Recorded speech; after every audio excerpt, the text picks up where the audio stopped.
Welcome back to Athens Happens. I'm Izzy Keller, managing editor of The New Political. And I'm Ayden McDougle, digital content producer for The New Political.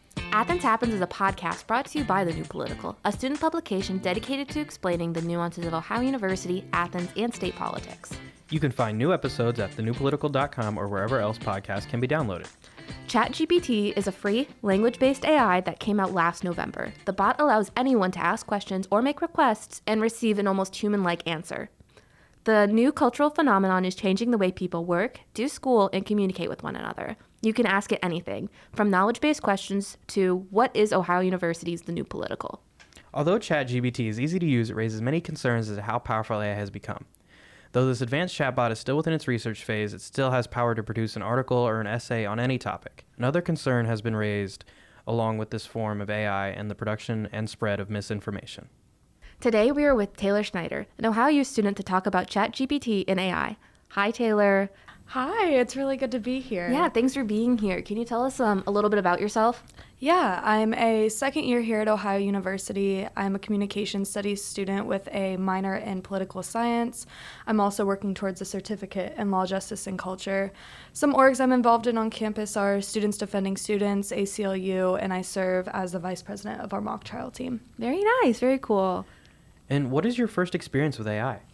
So AI in general, is used everywhere. It's used in our phones, it's used on our computers, but AI in terms of Chat GPT, which is kind of what we're focusing on today, I was introduced to in a class, a CLJC seminar here at Ohio University previously this semester. And my teacher started talking to us about it and just was putting it on our radar that it was something that students and faculty were talking about. And honestly, I had no idea that it even existed. And immediately after the class, I pulled it up on my computer, made an account, and started messing around with it. Soon after that, we brought in somebody to talk to ACLU that gave a presentation, and that kind of just furthered my interest about it.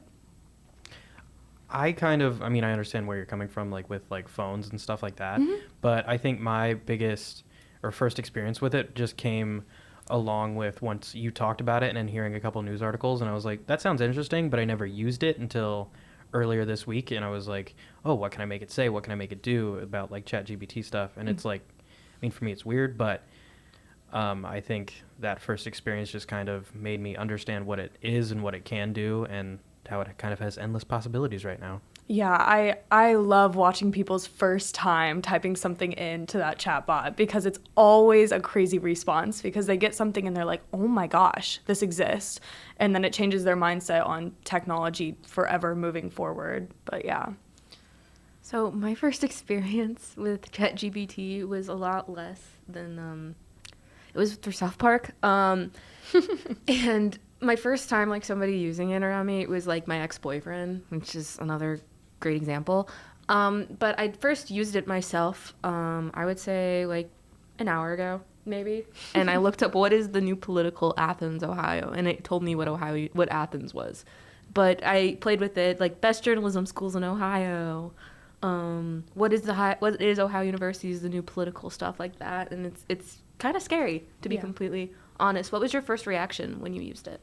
My first reaction was no way this is actually a thing that's happening. But then I was scared because it was an overwhelming amount of technology that I couldn't pick apart, that I couldn't make sense of. Mm-hmm. And that's coming from a girl that trying to understand Bluetooth scares me, or Wi-Fi kind of scares me because guys, how is that happening, right? So AI was just adding another layer to that scaredness. But as time has progressed, I've become more comfortable with it. But also just more comfortable with the unknown that there may never be a day where I fully understand how it's working, but in that moment, it was definitely scary. Yeah. It's terrifying. So where does your interest in AI and Chat GPT come from? My interest comes from what I want to do in the future. So eventually I want to become an attorney. And when I'm thinking about how that's going to work with new technology that comes out, I do get scared because with AI existing, I don't put it past this technology that it could formulate arguments. It could formulate funny arguments. It could formulate harsh arguments. It can formulate graceful arguments. And those are all things that my voice and the way I articulate may not be able to have that variety in the courtroom. So I'm worried that the intelligence of this thing is going to overpower what I want to do, and then my career may not exist. So figuring out what it is, how it's working, why it's working is what interests me, because I want to know how it's going to impact me and how it's going to impact, the people around me in the near future, because it's obviously developing faster than we can even conceptualize. No, that's a definite concern in journalism. Yeah. I think, what was it, like BuzzFeed fired a certain number or a certain percentage of their staff to make way for like AI. That's scary. Yeah. Especially given the already employment issues in journalism that I won't go into. But I mean, I think my interest falls in line with Taylor because we're both on mock trial and we both want to be lawyers when we grow up, But I think that interest that I have now is what is it, what can it do, and how can I use it to better what I'm doing or stuff like that. And I saw on Twitter, I saw two things. I saw one of a lawyer who was like, this is how I put in all my stuff for this case, and it kind of gave me solid responses. And I know there was one student on the West Coast where she kind of Chat GPT'd her whole LSAT and got like 100% on it. Yes. And it was like crazy. But after she got a whole bunch of congratulations, she felt guilty and like confessed to it. And it was just weird. I mean, I think it's weird that no one is questioning 100% on an SAT, Right. LSAT, not SAT. But yeah, I think that interest is just, what is it now? What can it be? And how can I use it in a good way? Because I don't really want to use it in a bad way. But yeah. I think we'll get to that in a little bit. But no, like, do you remember the picture of like the Pope? And it was like, what was it called? It was like dripped out Pope, and he's in like a Balenciaga jacket. And people thought that was like real. Mm-hmm. Like the Pope is wearing Balenciaga. Yeah. That man wears like, I don't know. I'm not Catholic. I don't know. But like, I don't know if it's a robe or if it's like a dress or something. He's not wearing Balenciaga. But, I think... He's wearing the finest silks. That that can find. I mean... Sorry, what? The finest silks. Okay, Ayden. But, I think that it can kind of mess with the way that people perceive the world because they don't know what's real anymore. Do you think that's an issue with it? Oh my gosh, yeah, absolutely. I think the biggest issue with AI is that it takes all of the information that exists. It doesn't filter out what's true and what's false. And so sometimes it's going to give you a false answer. It's going to give you several false answers. When you're telling it to spit out an essay, you don't know how much of that is going to be true because it's not citing anything. So we already run into this in social media when we're scrolling and we don't know what to believe, and sometimes we're reposting things that just straight up aren't true. And then it perpetuates this, I don't know, I don't really want to use the word like propaganda, but it perpetuates things that are untruthful and that can hurt people, obviously. And so AI specifically, it's acting like a human, and we as humans have systemic problems, right? There's systemic racism, there's systemic homophobia, there's all these systemic problems, and AI is not immune to that because it's pulling information from things humans have created. So when you're asking it to give you book recommendations, the majority of the authors are going to be men. The majority of the authors are going to be white. And so that's a really big problem. While the books that they're giving you are real books and those are real authors, I guess it's not spitting you false information. But then on top of the fact that it could be, it's also perpetuating stereotypes that already exist. So I think those are the two main concerns with it right now. Yeah, I think you're absolutely right. I mean, reword all of it. But yeah, I mean, I agree with you like entirely. And I think with a language-based AI, I think it has a little bit more power than just pictures, because I know before the whole indictment of former President Trump, there was like a couple pictures that went around on Twitter of like him running from the cops, and people were like, "Oh, are those real?" And it's like, no, but I think if you have a whole statement that says it's drafted by like the DA of Manhattan, and you read it and you're like, "Oh, he said that?" No, it was an AI that someone just typed in and just posted it. I think that can hold more power to more things, and I know for even like classes we're in that some professors are like, hey, don't use this at all, because I mean, I get to the extent we're not learning anything, we're learning AI, we're not learning what our course material is, but I think that expansiveness of like misinformation that can just develop and spread like crazy just because of how social media is and how people just take a thing and just run, I think that's my biggest fear with it. Yeah, and we're all guilty of that too, right? Like, how are we supposed to know what's true or not? We're basing what we know as truth based off of what people are posting and the credibility we associate with those people. But there comes a point where there's not going to be a way to differentiate, and that's what's scary. And the creators of Chat GPT and these other like AI bots that are coming out are aware of that, and it's something that they're trying to fix and implement so that going forward it's not a problem. But we know that it's always going to be a problem. Like those systemic problems are going to exist. They're not going to be uprooted by the creators of AI. That's virtually impossible for them. They can try and be aware of it, but completely fixing the issue, I just think is out of their reach, because this technology is advancing so quickly. I think that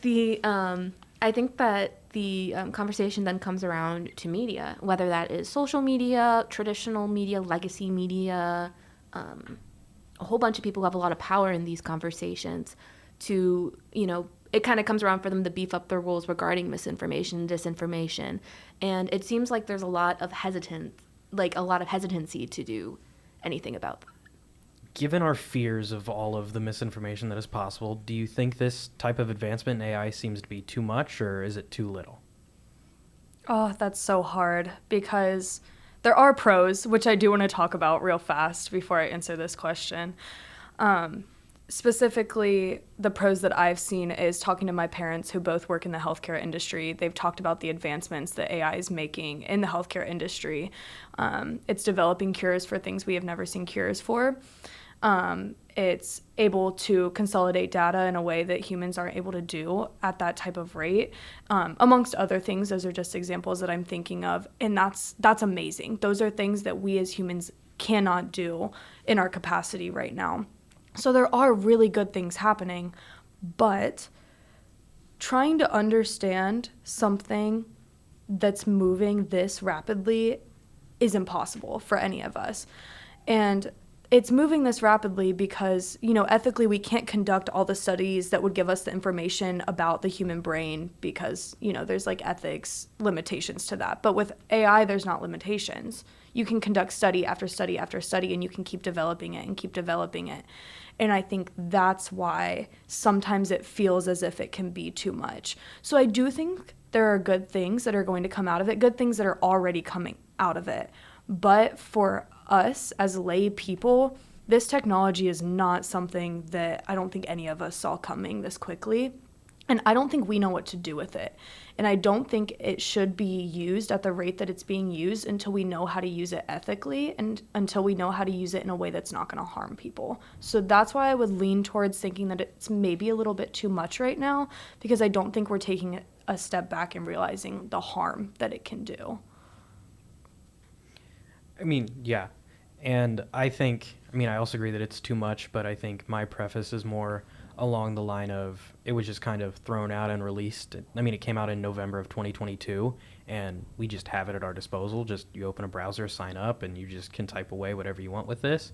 And that's Chat GPT specifically, but for other certain things, I know, even with your parents in the medical field, how that can be beneficial. But I think overall, just the jump that we see over and over can be too much just for just a normal person to understand, because we're given this thing that can just write up whatever, and I give it one prompt and I'm like, okay, here's a great essay, let me turn it into my professor, and I didn't do any research, I didn't learn anything. Right. But I feel like that just kind of hurts us as people. And I know what you said of how it can it doesn't have the capacity to understand human brain stuff. It just is more like a language-based AI that can just produce whatever blurb of words that kind of makes sense. Sometimes it's wrong, but I think just for anyone out there who doesn't fully know what it is, it can be too much. Yeah, absolutely. But the fact that it exists, it's already out there. It's not going to be taken away. So figuring out what to do with it moving forward is the next challenge, because I don't think we can just erase it at this point. It has been banned in Italy. Really? Yeah. I Italy didn't know banned that. it. That's very interesting. I don't know why, but they did. I don't see why they couldn't, but yeah. Interesting. On the topic of that, do you guys think that there should be any restrictions on this type of AI? I'm worried that if we put restrictions on it, we're going to be doing ourselves a disservice. So, I know that's hard. And that's definitely something that I've battled in my own brain. But something that definitely needs to be done is the little blurb on the website that says it may produce false information. And that warning, it needs to be big and it needs to be bold. It doesn't need to be hidden in the bottom right corner, right? It needs to be something that people are more than aware of when they're signing up, so they know what they're getting themselves into.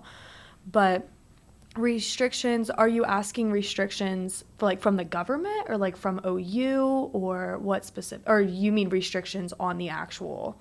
Just like restrictions, period. Should it be restricted to certain people in certain, like, careers? Should it be only for medical professionals, as you said? Should it be only people who are working in certain aspects of the government?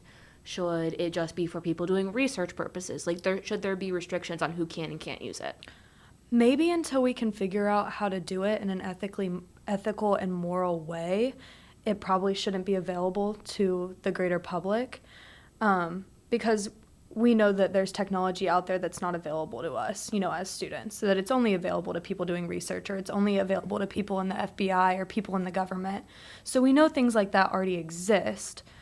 And with this form of AI specifically, it could be beneficial to maybe keep it away from the public until we can figure out how to use it in an effective and a ethical way. Okay. I mean, this time I don't really fall in the same line, but I mean, I agree with like you're making it bigger and bold to like this might produce false information, but I think with the fact that it's out there now, and I don't think restrictions should be really put on it. I think it should just be, we have it, because I mean, OpenAI is still, they've stated that they're still in like a research phase or developing whatever, trying to make it better in a certain way. But I think it's the fact that we have it, and we should just learn what it is more and know how to use it instead of just taking it away and then kind of slowly introducing it. I think the fact that it's out, but I think it could just be better for us or for anyone. Maybe not for people in like certain positions of government. I think that one could be a nice little restriction, because I'd like to actually hear what you have on your mind instead of what an AI just told you to say. But yeah. I think no AI speechwriters. No AI speechwriters. But I think it would be better as the general public just to learn what it is and how to actually use it. Yeah. Yeah. As I'm thinking more about that question, I'm thinking about where this type of AI is going. And, when Google comes out, Google's isn't going to look the same as our OpenAI Chat GPT that we've, been using recently. This new GPT called GPT-4, you can literally upload a worksheet, it'll scan it, and output responses to questions. Like, if we think what's happening now is crazy, that's adding a whole nother layer of intelligence that we aren't able to conceptualize. So maybe as it is right now, there may not need to be restrictions, because as I'm hearing Ayden talk, it's kind of changing my mind a little bit. But looking at where it's going in the future and how rapid it's changing, there may need to be restrictions on what's about to come out, Mm-hmm. Do you think ChatGPT is a productive form of AI?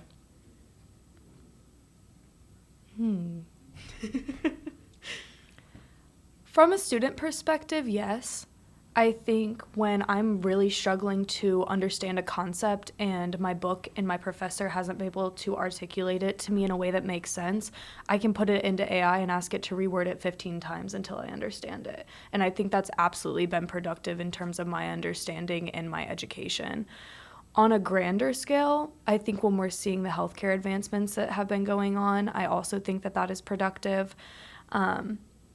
I think it can have its flaws and simultaneously still be a productive form of AI, yes. But how do you think it could be used better?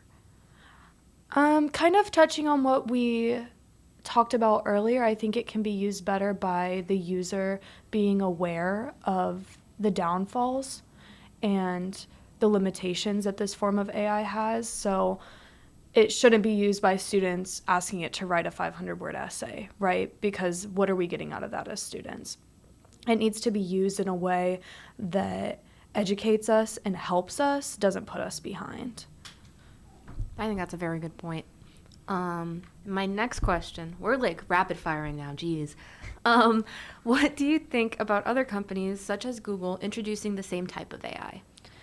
Yeah, I think it's a little bit scary for me because there's obviously a lot of smart people in the world, and when all of those brains are coming together trying to compete of who's going to have the best AI and the most intelligent AI, we have no idea what's going to come out of that. And when I was reading about Google's AI, which is like GPT-4, you can feed it a graph and it's going to make calculations based off of that graph and the data. And that's awesome. I mean, that's going to save us so much time and give us time to be able to maybe research other topics or articulate the discussion section while Chat GPT-4 is, making our calculations for us. So I think there are really good things to come. But again, we have to be very aware of the limitations that it has, or maybe the systemic problems that it's going to perpetuate by just simply existing. Yeah. I mean, I think just putting companies such as Google or even Amazon if they do it, or Bing, whoever, but I think to put all those minds of developers together wouldn't really be a crazy big problem, because I think then it falls more into how to make it more useful. And I know, with Chat GPT 4 and just giving it that graph, but I think Google at some point is putting in Drive or Workspace, I think more specifically Docs, a little thing where you can just get a little summary of what you just wrote, so you don't have to write one out and you just have it there. And I think that doesn't hurt in a way, because you wrote everything else that's in it and they're just well, these are all your words, so we're just going to put it in a coherent, concise form. And I think other companies introducing the same thing isn't a bad idea, because it just broadens the field and more different ways to learn and to use, and so we can just figure it out all together. I also think we have to ask ourselves, how much money are these people going to be making off of this? And is that where we want money to be distributed? Specifically in America, do we want the money that's already in the top 1% to stay in the top 1% and more money to be, put into the top 1%? That's another part of it, the economy side of it, that worries me a little bit, because we have to think about who are the people that have access to this type of stuff. Not everybody has a computer. Not everybody has a phone. Not everybody knows that this even exists. And the fact that we do, and we're even having this conversation right now, is a privileged conversation to have. But thinking about people who may not have access to this type of technology yet makes me worried for this gap that already exists, that gap is just going to get bigger and bigger and bigger. And it's also worth mentioning, on an economic point, this is going to take jobs from people. And it's in the same thing as automation. I keep in my head picturing, and this is so just elementary, but the Charlie and the Chocolate Factory, when the dad was his job was screwing caps on toothpaste. Yeah. And then the automation came. It's that, but it's coming for maybe jobs that you two are looking forward to, or you two want to have in the future, or the job I want to have in the future, and that can be scary. And additionally, as Ayden said, with the government thing, you don't want AI writing somebody's speech. Yeah. And I don't even want AI writing a summary on my Google Docs, because I like to do that because I like it to be bright, and I don't trust it. I don't know. The whole thing just makes me super anxious. Yeah, so I was actually having a conversation with a friend about this a few days ago, and he was talking to me about how he thinks he needs to find a different career path, because in the near future, AI may be able to be, because he wanted to go into personal finance, right? Mm-hmm. Helping people distribute their finances, make sense of their finances. And it's safe to assume that that's something AI is going to be able to do for people in the near future. So he's trying to figure out, what am I going to do with my career with the degree that I've been working 2 years on already? And that's something that's a business major, right? And that's something that you usually think is pretty safe, and those jobs are always going to exist. So it's not just attacking social science majors. It's not just attacking artists and journalists and attorneys. It's attacking jobs across the globe, because it's not just technology that's technology. It's technology that's imitating a human. And so it will be taking human jobs. That's something that's going to happen. But something that I've tried to tell myself to keep hope is that I'm going to be Taylor no matter what. Even if AI is able to write something in a way that Taylor Schneider would write it, Taylor Schneider still didn't write it. Right. I'm an individual person who has my individual traits, And I have my pros and cons, and no technology is ever going to be able to encompass that the way I can.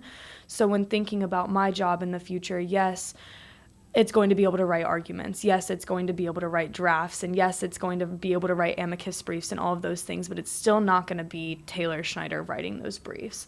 And to me, that's something that I have to keep holding on to, because the zealous advocacy that I want to give my clients is something that AI isn't going to be able to replicate. So that's how I'm, keeping hope and moving forward with my degree. And I hope that other people can find creative ways to know that they are who they are, regardless of what technology gets brought out, and they are capable of doing what they want because it's them doing it at the end of the day. So that's the advice, or the, little brain plop that I would give people who are worried about this technology taking over what they're going to do in the future. That's a really good, I think, mindset to have. But I just used Chat GPT for the first time today. And, that's, I was freaked out, and I'm sure a lot of other people are still really freaked out. Professors I've talked to are freaked out.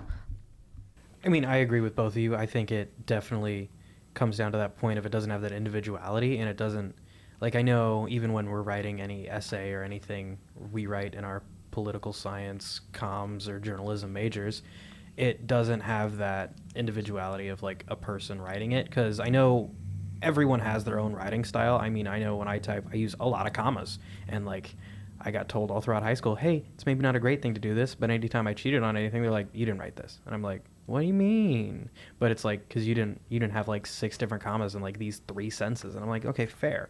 But I think eventually certain aspects could attack jobs in like that way, but like totally what Taylor said, it doesn't have that individuality of like Taylor did this, Ayden did this, Izzy did this. It doesn't have that, and I think that's what's going to be a key point for now. It might advance to a point to where it can have that, and I think that's a great thought process and a great little idea to have, to just keep everyone going and understanding that we're not going to lose everything. We're not going to graduate and then not have a job because an AI can be a better lawyer than I can. I think it's who we are, and that's what matters the most out of everything right now.